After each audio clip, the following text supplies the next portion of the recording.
Assalamu alaikum, wewe ambaye unatufuatilia kupitia 96 Link TV. Hakika ni siku nyingine ya kipekee kabisa ambayo nimekuja kufanya mazungumzo, kupata mawazo, kujifunza mengi kutoka kwa Chief Kulunge. Kwa hakika unajifunza mengi kwa wale ambao huwa tunazungumza naye, hususan kwenye masuala ya tiba.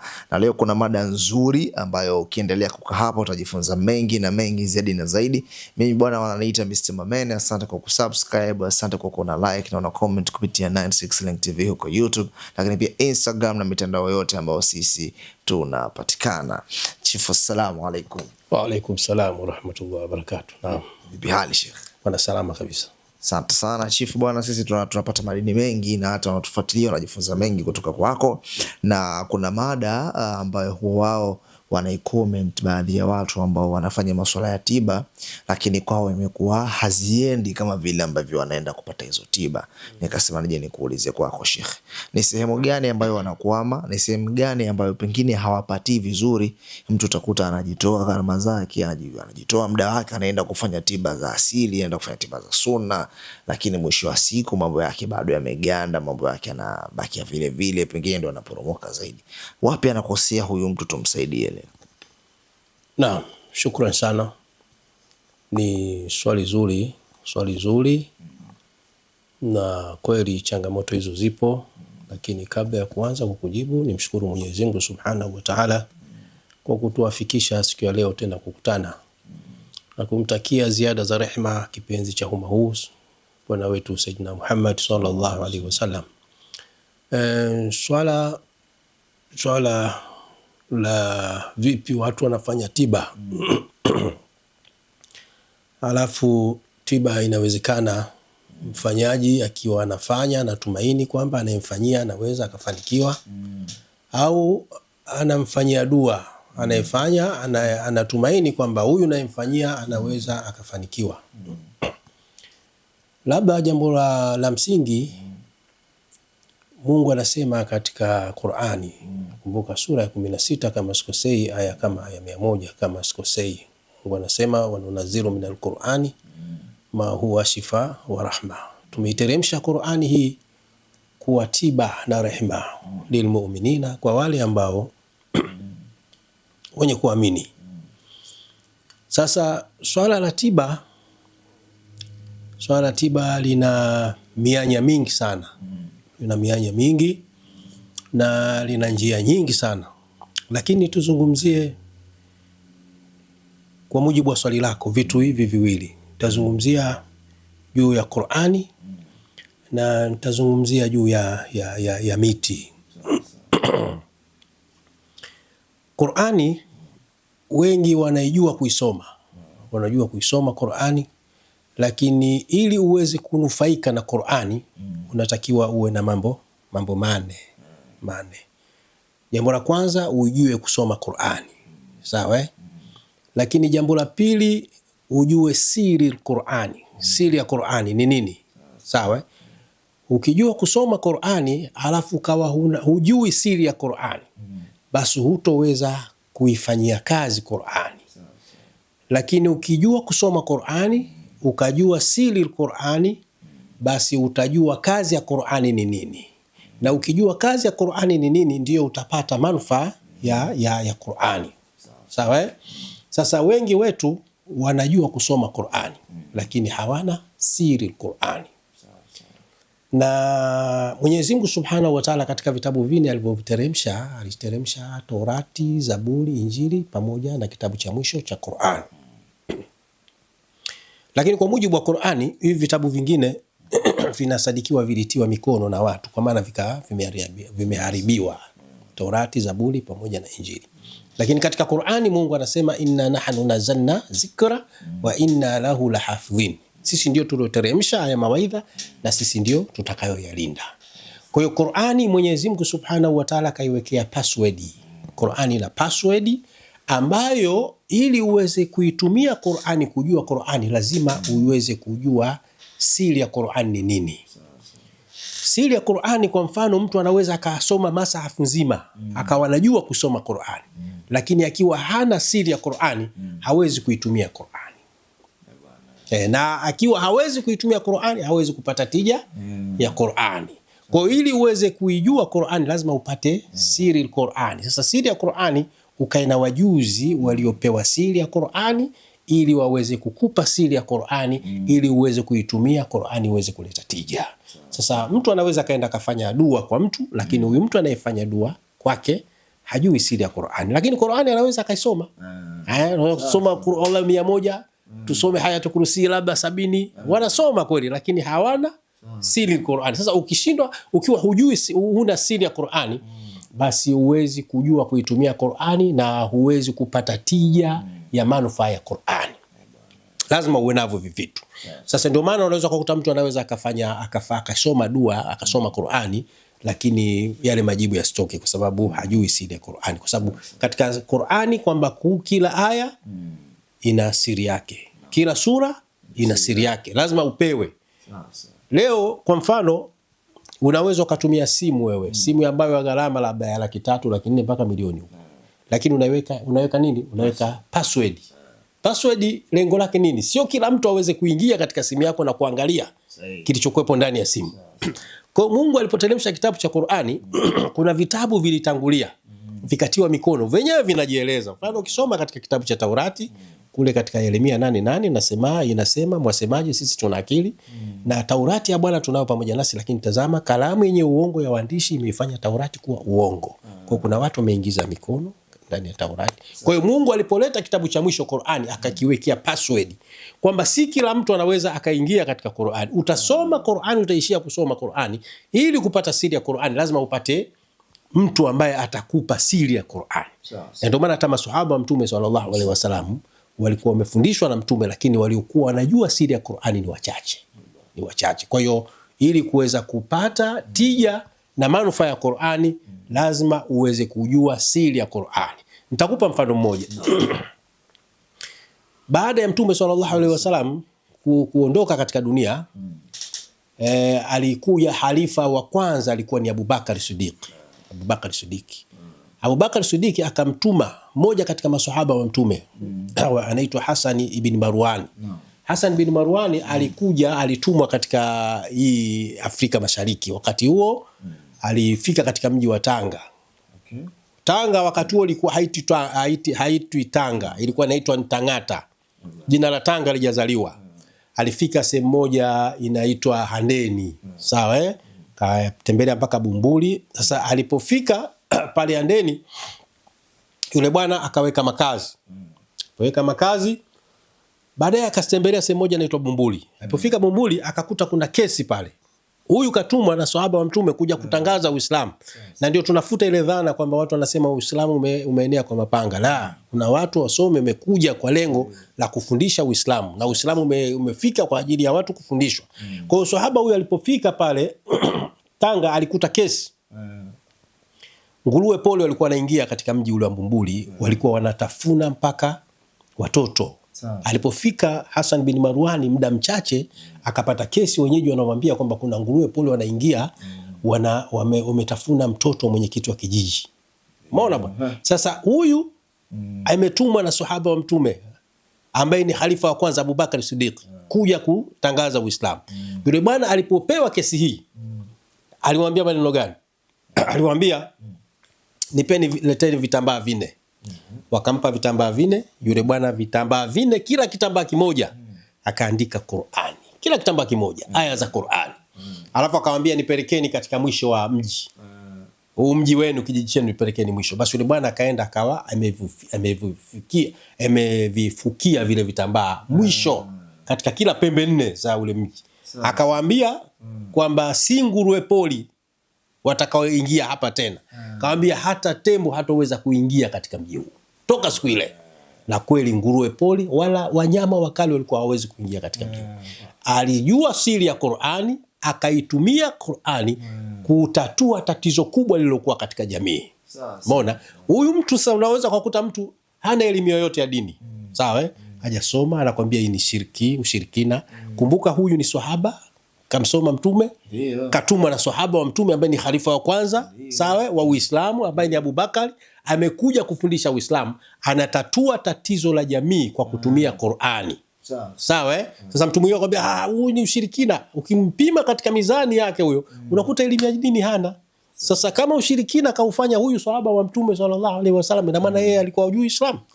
Huyu alikuwa anajua siri Qur'ani, na ndio maana akaitumia Qur'ani kutatua tatizo katika jamii. Hiyo ni sehemu ya kwanza. Lakini sehemu ya pili naweza nikazungumza tukio lililotokea kwa khalifa wa pili, Saidina Umar bin Khattab.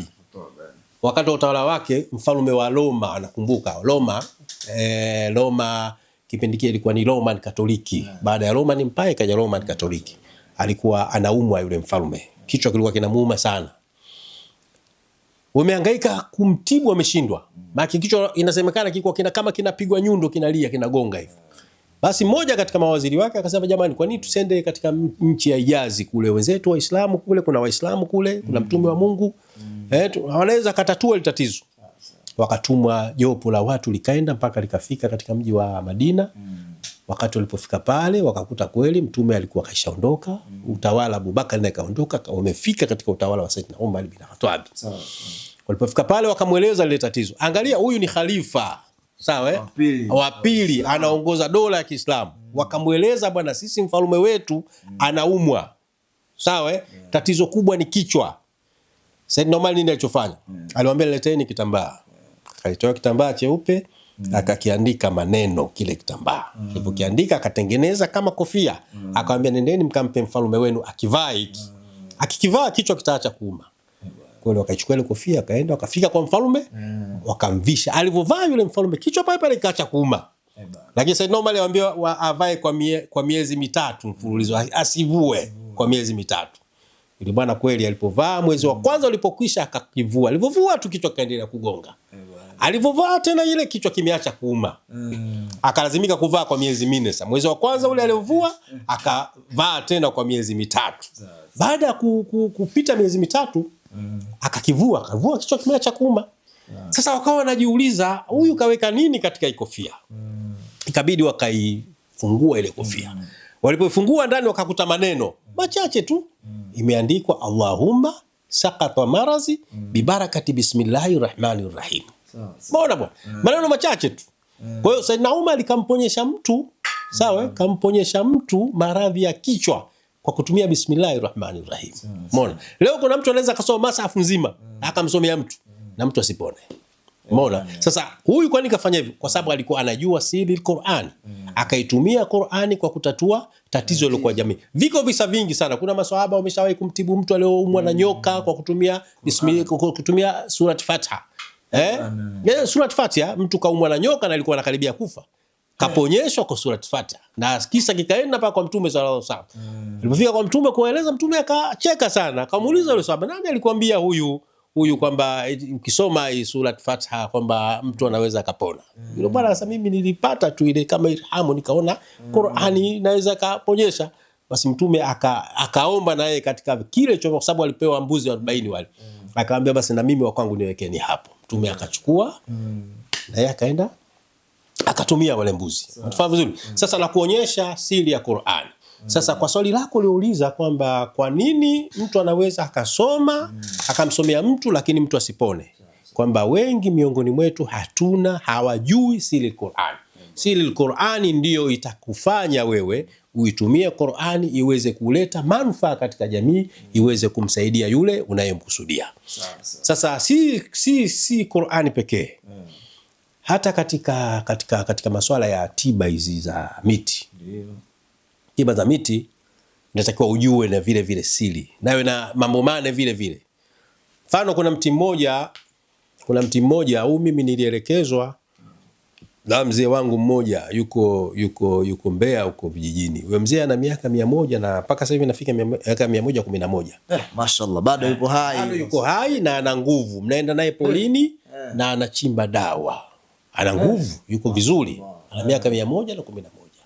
Akiwa na miaka, nakumbuka akiwa na miaka 106 alikuwa anatafuta kuoa. Ana miaka 106 atafuta mke wa kumwoa. Shekhe, nitafuteni mke nioe. 106. Yuko vizuri. Bwana. Yuko vizuri.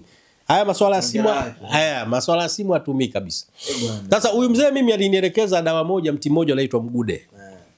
Akanambia mti unatibu maradhi 76. Lakini katika maradhi 76 maradhi 26 inatibia masuala ya uchawi peke yake. Maradhi 26 uchawi peke yake. Sawa na maradhi 12 inatibu masuala ya majini. Sawa na maradhi mengine ya maradhi ya kawaida tu, mtu anaugua tumbo, changu inatibu. Lakini sasa angalia maajabu ya mti wa mgude. Sasa hapo ndio ujue siri ya tiba. Mgude ukitoka nyumbani kwenda kuchimba mgude, kwa maana unakwenda tu kuchimba mgude, huwezi kuona maajabu yoyote katika mgude. Huoni maajabu. Yaani uko unaenda uji chochote kusiba uji siri yake, unajua tu kama unajua huu mgude bwana, ngoja nichume. Niambua dawa. Huwezi kuona maajabu yake. Lakini ukitaka kujua mgude kwamba una maajabu, ukitoka nyumbani, mwambie Mwenyezi Mungu, natoka na kwenda kuchimba dawa ya mgude. Mungu, naomba nijalie niweze kupata manufaa katika hiyo dawa ya mgude, naenda kwenda chimba, basi ilete tija kwa wagonjwa. Sema maneno hayo tu, unatoka nje unakwenda. Ukifika pale katika ule mgude, lazima ukishafika miguu michache lazima ukute nyoka. Katika huo mti pale chini utakuta nyoka. Imekaa imejifingirisha hivi kajukaa namna hii. Lakini ukimkuta yule nyoka utaki kumpiga. Inabidi unasimama miguu michache, unamwangalia naye anakuangalia. Kwa sekunde 5 mpaka sekunde 20 yule nyoka atakupisha, ataondoka. Akiondoka basi chimba ule mgude. Wallahi utakuwa na maajabu makubwa katika tiba ya jambo lolote utakalofanya itakamata. Chimba mizizi yake, alafu yale magome unayakata hivi chini na juu, unakata hivi, unaacha adondoka yenyewe.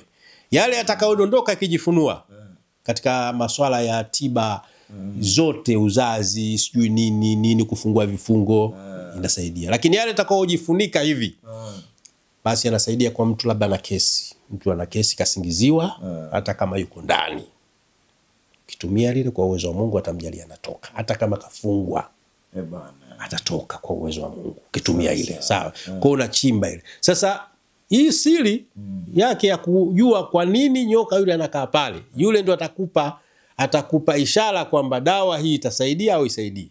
Lakini ukenda ukamkuta nyoka yule kakaa pale, alafu nyoka hajakupisha ndani ya dakika 1 mpaka dakika 2, usichimbe. Usichimbe tena, rudi nyumbani na airisha kabisa. Hata kama kuna dawa nyingine utaka kuchimba, sio usichimbe. Leo hapa ukilazimisha upate dawa haifai, na ukilazimisha kuchimba atakuzuru yule nyoka. Kumbe haondoki pale. Haondoki, atakuzuru. Na atakuzuru. Sasa hii ni siri ya mti mmoja tu, mgude. Sasa kuna miti unaweza kumuelekeza mtu katika media, bwana chimba mti fulani, chimba mti fulani, lakini kuna baadhi ya miti lazima upewe siri yake. Siri yake. Sasa ndio maana swali unauliza, kwa nini kuna mtu anaweza akafanya dawa au akafanya tiba alafu isiwe na tija?